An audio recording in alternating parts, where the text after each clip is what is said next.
এক রাজা ছেলে বিবাহ করাবে, উনি রাজ্যের ভিতরে খবর ছড়িয়ে দিল, আমার ছেলের বিবাহ উপলক্ষে সারাদিন সকাল 8টা থেকে বিকেল 4টা পর্যন্ত যত মানুষ আসবে সব মানুষকে আমি ফ্রিতে খাওয়াবো, বিনামূল্যে খাওয়াবো। রাজার ছেলের বিবাহ করাতে নিয়ে গেছে, হাজার হাজার মানুষ তার বাড়িতে যায় খাইতেছে। আর আমাদের সমাজের বিয়ার অনুষ্ঠান তো আমরা যায় মিয়ার বাপে মলন দিয়ে আসি, কথা কয় না, ঠিক কিনা বলেন? গ্রাম্য ভাষা বললাম তাও যদি না বোঝেন, আমরা তো ছেলে বিয়ে করানোর সময় আমার বাড়িতে রান্দি আর না রান্দি বিয়ে কে করে শোনো যাইবো কিন্তু 200 মানুষ, কারণ আমার আত্মীয় স্বজন কম নাই, আত্মীয়তা ইলকুল বড়া, কথা কয় না, আছে না নাই? আমার বাড়িতে রান্দি আর না রান্দি আপনার বাড়ির যে একটু ছেঁচা দিয়ে আসি, এরকম মানুষ কি সমাজে নাই? এই রাজা গেছে ছেলে বিবাহ করাতে, গ্রামের সব মানুষকে বললো তোমরা আসবে আমার বাড়িতে, খাবার খেয়ে খেয়ে চলে যাবে ফ্রিতে। ছেলে বিবাহ করা বিকেলে আনবো, তবে 4টার পরে আর খাওয়াবো না, খেতে হবে 8টা থেকে 4টা পর্যন্ত।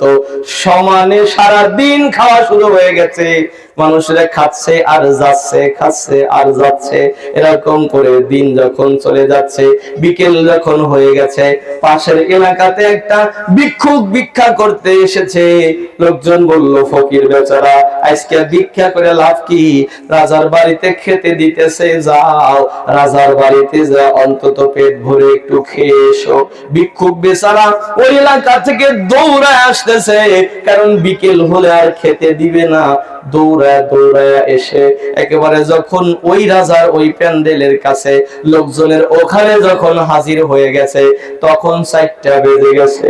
ফকির বেচারা এসে বলল ভাই আমি সারাদিন না খাওয়া মানুষ, আমি বড় আশা করে এসেছি, দৌড়ায় দৌড়ায় এসেছি, তারপরেও যথা সময়ে আসতে পারি নাই, যেহেতু 4টা বেজে গেছে ভাই আমাকে এক মুঠো খাবার দাও, আমি খেয়ে চলে যাই। কিন্তু বাঁশের চাইতে কুঞ্চি শক্ত এই খাইজানদার যারা ছিল এরা বলল বাড়ি যাও, 4টার পরে কোনো খাওয়ানোর নিয়ম নাই। ওই সময় ওরা ডেক পাতিল গুলো ঢাকতেছে, সব জড়ো করতেছে, ফকিরকে দিলে কি বেশি হয়ে যেত? কিন্তু ওরা তা না করে জড়ো করতেছে, কারণ ওরা জানে 4টা বাজার পরে 22 বেজা আমরা ভাগ করিয়ে নেব। তা কথা কয় না, ওরা না হয় খাওয়াইনের পরে ভাগ করিয়া নিছে। আমাদের এলাকার মাঝে মাঝে ব্যাপারে খাওয়াইনের সময়ও ভাগাভাগি হয়ে যায়। এই গোস্তের পাল্লা নিয়ে শাড়ির ভিতরে গেছে, লাইনের ওই মাথা দিয়ে বাড়া যায় ঘরে থুয়ে আইছে। এলাকায় কি হয় এরকম হয় না? দুই এক জায়গা ওই গোস্ত দিবে গেছে আর লাইনের মধ্যে নাই, বাসতলা দিয়ে বাচ্চা নিয়ে গেছে, পাল্লা ধরে নিয়ে গেছে, আছে না নাই? ওরা নাই খাওয়ার দাওয়ার পরে ওরা পড়া ভাগ করতেছে, এরা আবার খাইজানদারির সময় আগেই ভাগ করে। কথা কন না কেন? এই রাজার চামচা যারা ছিল এরা বললো যে যা বেটা 4টার পরে খাওয়া নাই।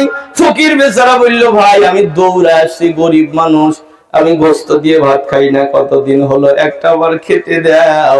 ওরা বলে না দেওয়া যাবে না। ফকির বেচারা বলে ভাইরে দিলে কিন্তু বেশি হবে না। ওরা বলে না আমরা দেব না, সমাজে এমন কিছু খাইজানদার আছে এদেরকে যদি কোনো শাড়িতে কোনো লাইনে বাইরের দায়িত্ব দেওয়া যায়, ওই খালি চামচ বাইরে যায়, মনে হয় বাপের ঘর থেকে এনে দিতেছে, আছে না?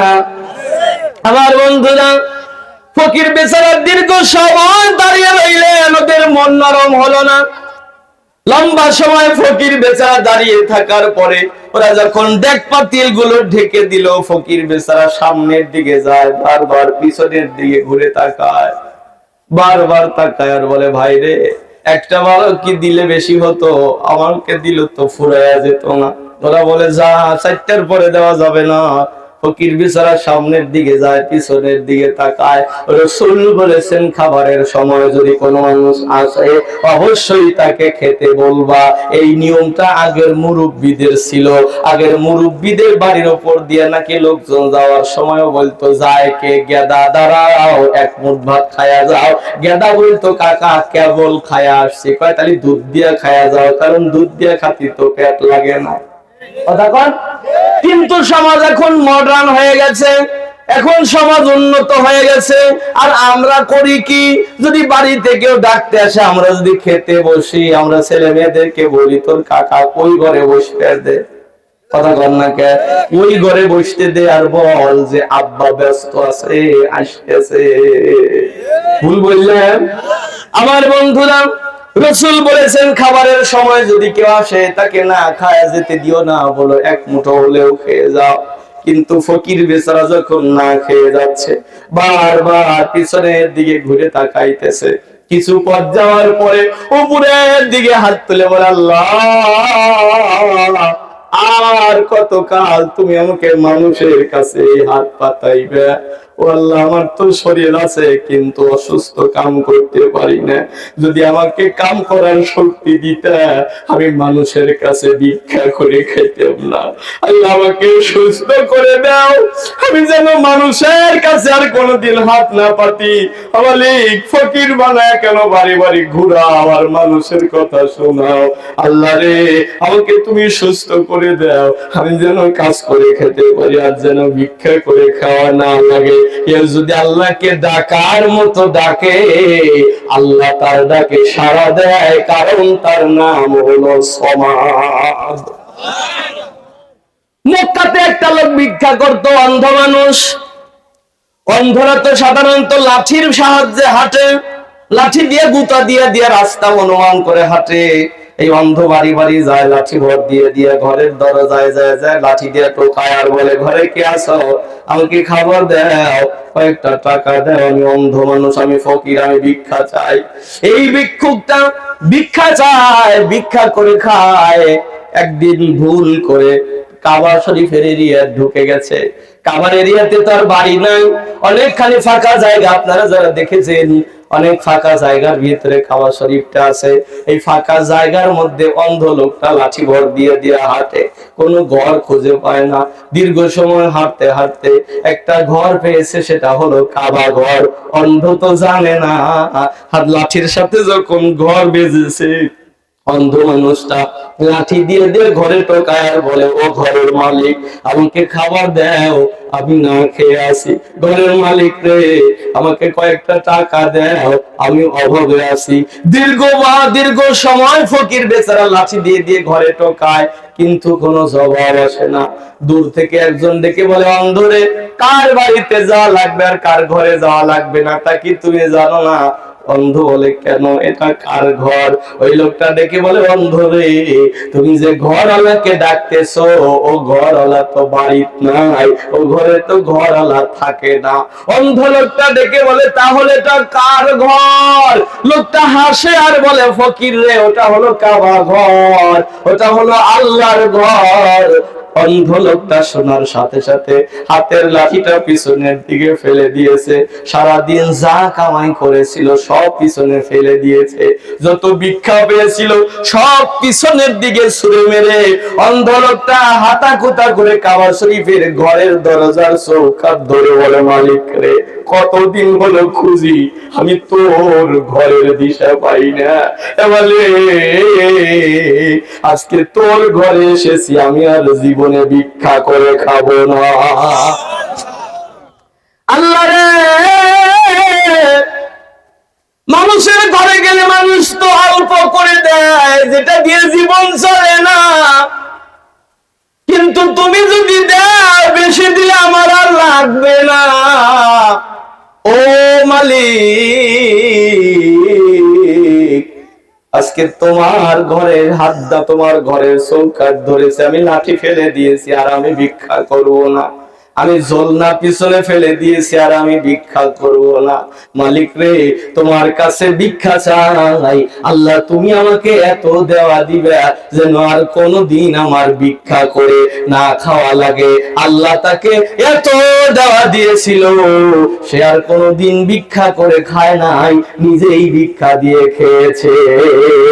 চাইতে জানলে রয় না কাঙ্গাল, চাইতে জানলে রয় না কাঙ্গাল, বিশাল অফুরন্ত ভান্ডারে, কেউ ফেরে না খালি হাতে আল্লাহরে তোর দরবারে, কেউ ফেরে না খালি হাতে আল্লাহরে তোর দরবারে। যার দরবার থেকে কেউ খালি হাতে ফেরে না, ওই দরবার ওয়ালা মালিকের নাম হলো সমাদ। এবার কি বুঝতেছেন? ওই ফকির বেচারা যা ফিরে আসলো সেটা কি মনে আছে? সামনের দিকে আসে আর বলে, মালিক আমি ওয়াদা দিলাম আর কোনোদিন আমি ভিক্ষা করে খাবো না, তুমি আমাকে দিও। কানতে কানতে বাড়ি চলে গেছে। রাত্রির মধ্যে ফকির বেচারা সুস্থ হয়ে গেছে। পরের দিন থেকে কাজ করে খায়, মানুষের কাছে আর ভিক্ষা চেয়ে খায় না। এদিকে রাজার ছেলে বিবাহ করে আনছে, বাছর ঘরে গেছে, পেটের ভিতরে কেমন যেন ট্রাবল দিয়েছে। কোন খাবার যদি মন থেকে তৃপ্তি সহকারে না খাওয়া যায়, পেট কিন্তু খারাপ হয়। এই বেচারার কোন খাবারটা যেন মনোযোগ মনের সাথে মেলে নাই, পেট খারাপ হয়েছে। বাসর ঘর থেকে দৌড় দিয়েছে বাথরুমের দিকে, গেছে আবার আসে, আবার যায় আবার আসে। এর নাম হলো পাতলা পায়খানা। এটা যদি হাজারো শক্ত মানুষেরও হয়, মোটামুটি আধা ঘন্টার ভিতরে মাজার বল ফুরাইয়া যায়, ঠিক না? দেখবেন সুস্থ মানুষ আসরের নামাজ পড়ছে, মাগরিবের সময় আসতেছে, কিন্তু চোখ দিকে মনে হইতেছে নিচে চলে গেছে, চোখটা ফ্যাকাশে হয়ে গেছে, মুখটা শুকায় গেছে। কেন এরকম হইলো? কেন বলে পাতলা পায়খানা করতেছি। এটা কি হয় না বাজান? রাজার ছেলে দৌড় দেয়, বাসর ঘর থেকে শুধু দৌড় দেয়, যায় আর আসে, যায় আর আসে। এইভাবে রাত কেটে গেছে, পাতলা পায়খানা আর সারে নয়। পরের দিন গেছে রাজার বাড়িতে, যাই বলছে যে তোমাদের বাথরুম একটা রিজার্ভ রাখো, আমার কিন্তু 5 মিনিট পর পর যাওয়া লাগবে। এর ছাড়া যায় আর আসে। ওই মেয়েটার নজরে পড়ে গেছে, রাজার মেয়ে। ওই রাজার ছেলে যখন দৌড়ায়, যে মেয়েটাকে বিয়ে করেছিল ওটা তো আর এক রাজার মেয়ে ছিল। এই মেয়েটা তার বাপকে বলে, আব্বা কার সাথে বিবাহ দিয়েছেন? ও তো শুধু দৌড় দেয় ওই দিকে। আব্বারে, ও সুস্থ না হওয়া পর্যন্ত আমি ওর বাড়িতে যাব না। রাজা বেচারা বিআইকে বলল, রাজা মশাই, বিআই সাওয়াল নিয়ে যান, সুস্থ হলে এসে মিয়া নিয়ে যায়। রাজার ছেলেটাকে বাড়িতে নিয়ে এসেছে। 1 দিন 2 দিন 2 মাস 5 মাস যায়, ছেলে আর ভালো হয় না। কারণ রোগ দেয় কে? আবার সারায় কে? শুধু রোগ বাড়তেই থাকে। 6 মাসের মাথায় রাজার যা সম্পত্তি ছিল মোটামুটি অর্ধেক ফুরাইয়ার কাম শেষ। রাজা চিন্তা করতে করতে মারা গেছে, ছেলেটার রোগ সারে নাই। এই ছেলে বাপের যা সম্পত্তি পেয়েছিল বাকি 6 মাসে ফুরাইয়া একেবারে পথের ফকির হয়ে গেছে। আজকে যে রাজা ধীরাজ কাল সে ভিক্ষা চায়, তোমার করুণা বোঝা বড় দায়। নদীরে কুল ভাঙে কুল বরে, এই তো নদীর খেলা। সকাল বেলার ধ্বনি রে তুই ফকির সন্ধ্যা বেলা, সকাল বেলার ধ্বনি রে তুই ফকির সন্ধ্যা বেলা। নদী পথে নৌকা চালাও ওহে মাঝি ভাই, বেলা ডোবার আগে আমি ওপার যেতে চাই। ডুবে গেলে বেলা রে আর ওঠে না, ভেঙে গেলে মেলা রে আর জমে না। আমার বন্ধুরা, বেচারা রাজার ছেলে, রাজা তো মারাই গেল, এই লোকটা পথের ফকির হয়ে গেছে। ওইদিকে যে ফকিরটা ভিক্ষা করে খেত, দোয়া করেছে, আল্লাহ বাঁচাও, আমি আর ভিক্ষা করে খাবো না। ওকে আল্লাহ এত বরকত দিছে, এলাকার বড় ধনী হয়ে গেছে। ও তো জীবন চালায়। কয়েক বছর পরে ওই ছেলেটা বিবাহ করেছে, বউ নিয়ে সংসারও করতেছে। আরো কয়েক বছর পরে স্বামী স্ত্রী 2 জন খেতে বসেছে। বাহিরে একজন সাওয়ালকারী এসে বলল, মারে আল্লাহর হস্তে কিছু দাও, কয়েকদিন হলো আমি না খাওয়া। ছেলেটা যে খেতে বসেছিল, যে ফকির বড় লোক হয়ে গেছে, ও বললো, স্ত্রী রে, আমরা তো প্রতিদিনই খাই, আজকে আমার 2টা রুটি তোমার 2টা রুটি নিয়ে ফকির বেচারাকে দিয়ে দাও, সেজন্য অন্তত তৃপ্তি সহকারে খায়। স্ত্রী রুটি নিয়ে বাইরে গেছে, চিৎকার দিয়ে অজ্ঞান হয়ে পড়ে গেছে। এই লোকটা বাহিরে গিয়ে দেখে ফকির নাই, স্ত্রী অজ্ঞান হয়ে আছে। মাথার মধ্যে পানি ঢালার পরে জ্ঞান ফিরেছে, ডেকে বলল, স্ত্রী রে অজ্ঞান হলে কেন? বলে স্বামী রে, কেন অজ্ঞান হয়েছে তা কি আপনি জানেন? ইতিপূর্বে আমার যে বিবাহ হয়েছিল তা কি জানেন? বলে হ্যাঁ। রাজার ছেলের সাথে বিবাহ হয়েছিল তাও কি জানেন? বলে হ্যাঁ, তাও আমি জানি। ডেকে বলে স্বামী রে, আজকে যখন আমি ভিক্ষা দিতে এসেছি, আমি ভিক্ষা দিতে আসে দেখি আজকে যে ভিক্ষা করতেছে এটা ছিল আমার আগের স্বামী। ও স্বামী, বলো তো এমন ঘটনা দেখে কি সহ্য করতে পারি আমি? ছেলেটা দেখে বলে স্ত্রী রে, সামান্য ঘটনা দেখে তুমি সহ্য করতে পারো না, তার চাইতে আশ্চর্য ঘটনার সাথে তুমি সংসার করে খাইতেছ। তোমার যেদিন বিবাহ হয়েছিল রাজার বাড়িতে সকলকে খাওয়াইছে, জানো কি? বলে হ্যাঁ। বিকেল বেলা একটা ফকিরকে তাড়িয়ে দিয়েছিল, তা কি জানো? বলে হ্যাঁ, তা আমি শুনেছিলাম। এই বেচারা ডাক দিয়ে বলে স্ত্রী রে, তোমার আগের স্বামীকে দেখে তুমি অজ্ঞান হয়ে পড়ে গেছো, জ্ঞান হারিয়ে যায়। এখন তুমি যার সাথে সংসার করতেছো, আজকের এই স্বামীটা হলো ওই দিনের ফকির। আজকে যে রাজাধিরাজ, কাল সে ভিক্ষা চায়, তোমার করুণা বোঝা বড় দায়। এই যে মালিক এই হাত থেকে এই হাত করতে পারে, ওই মালিকের নাম হলো সমাদ, আল্লাহু সমাদ। তিনি হলো ওই সত্তা যিনি অমুখাপেক্ষী, কারো কাছে ঠেকা না। দুনিয়ার সবাই যার কাছে ঠেকা, তার নাম হলো সমাদ। খারাপ লাগতেছে আপনাদের? কথা কি বুঝতেছেন আপনারা? আমার বন্ধুরা, তাহলে চলেন আরো একটু সামনের দিকে যাই। রাগ কি করতেছেন ভাই?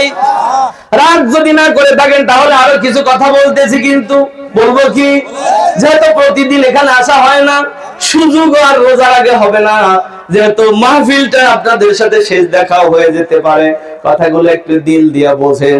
তাহলে ফকির বেচারার দোয়া কবুল করেছে কে? এই দোয়া কবুল করার মালিক কে? এজন্য সব সময় চাইতে হবে কার কাছে? আরো জোরে বলেন, কার কাছে?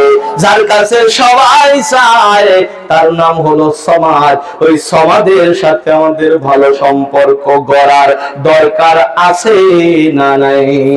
এর সাথে শত্রুতা করে পৃথিবীতে কি টিকে থাকা যাবে? আরো জোরে বলেন। বরঞ্চ তার সাথে মিল দিয়ে থাকা লাগবে, নাকি বলেন? মিল দিয়ে থাকা লাগবে, তার সাথে ভালো একটা সম্পর্ক গড়তে হবে।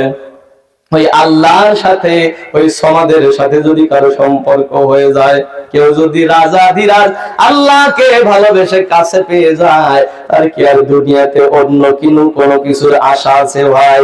কেউ যদি রাজাকে পেয়ে যায়, তাহলে পুরো সম্পদ, পুরো পৃথিবীটা তার জন্য হয়ে যাবে। ওই আল্লাহকে পাওয়ার জন্য কিছু আমলের দরকার আছে। আমি কি বলবো আপনাদেরকে কথাগুলো? তাহলে একটু শোনেন, লক্ষ্য করে। আল্লাহর সাথে যদি কেউ সম্পর্ক করতে চায়, কেউ যদি সরাসরি আল্লাহর সাথে সম্পর্ক করতে চায়, তাহলে তার প্রথম আমল রাখতে হবে নামাজ। কি? কারণ নামাজের সাথে সরাসরি আল্লাহর সাথে সম্পর্ক হয়ে যায়। আসসালাতু মিরাজুল মুমিনিন, নামাজ হলো মুমিনের জন্য মেরাজ। মুমিন নামাজ পড়বে, সরাসরি আল্লাহর সাথে তার সম্পর্ক হয়ে যাবে। আল্লাহর সাথে যদি সম্পর্ক করতে চান, 2 নম্বর আরো একটা আমল আছে, যে আমলটা আমাদের হানাফি মাযহাবের ইমাম সাহেব বলেছিলেন। আমাদের ইমাম আল্লাহকে একবার নয়, 2 বার নয়, 99 বার স্বপ্নে দেখেছে। এখন কেমন দেখেছে সেটা সে জানে, কারণ স্বপ্নে দেখায় কে? আরো জোরে বলেন। 99 বারের মাথায় যখন ঘুম ভেঙে গেছে, ঘুম থেকে জাগ্রত হবার পরে বলে, আরে একটা প্রশ্ন ছিল, প্রশ্ন আমি আল্লাহকে করতে পারি নাই। আর একটা দিন যদি দেখা হতো আমি প্রশ্ন করতাম, একটা প্রশ্ন ছিল আমার মনে। পরের রাত্রিতে আল্লাহ আবার তার সাথে দিদার দিয়েছে। দিদার পাওয়ার পরে আল্লাহকে জিজ্ঞেস করেছে, রব্বুল আলামিন, আমরা তো বলে আল্লাহকে বলতাম, আল্লাহ কোন কাজ করলে রাতারাতি বড় লোক হওয়া যায়? কথা কন না কে? আমরা তো হলে আল্লাহকে বলতাম, আল্লাহ কোন কাজ করলে রাতারাতি বড় লোক হওয়া যায়, কোন কাজ করলে দুনিয়াতে ধনী হওয়া যায়। কিন্তু আমাদের ইমাম জানে যে এই ধন সম্পদ দুনিয়াতে আজ আছে কাল নাই, সুতরাং এই জিনিসে আমি সময় নষ্ট করব না। স্বপ্ন যোগে রব্বুল আলামিনকে রেখে বলে, রব্বুল আলামিন কোন কাজ করলে সরাসরি তোমাকে পাওয়া যায়। আল্লাহ এমন কোন নেক আমল আছে যে আমল করলে আমি সরাসরি তোমাকে পেতে পারি? সুবহানাল্লাহ। আল্লাহ পাক ইমামকে ডেকে বলে, ইমাম আমি আল্লাহকে যদি পেতে চাও তাহলে একটা আমল তুমি আগামী কাল থেকে বাড়িয়ে দাও। সে আমলটা হলো কলা তিলাওয়াতি কালামি, আমার কালামুল্লাহর তেলাওয়াত করো, আমার কোরআনের তেলাওয়াত করো। আমার কোরআনের তেলাওয়াত যত বেশি তুমি করবে তত বেশি আমি আল্লাহর সাথে কথা বলা হবে। আমার কোরআনের সাথে মহব্বত রাখো, আমার কোরআনের তেলাওয়াত করো, তাহলে তুমি আমি আল্লাহর সাথে কথা বলতে পারবে।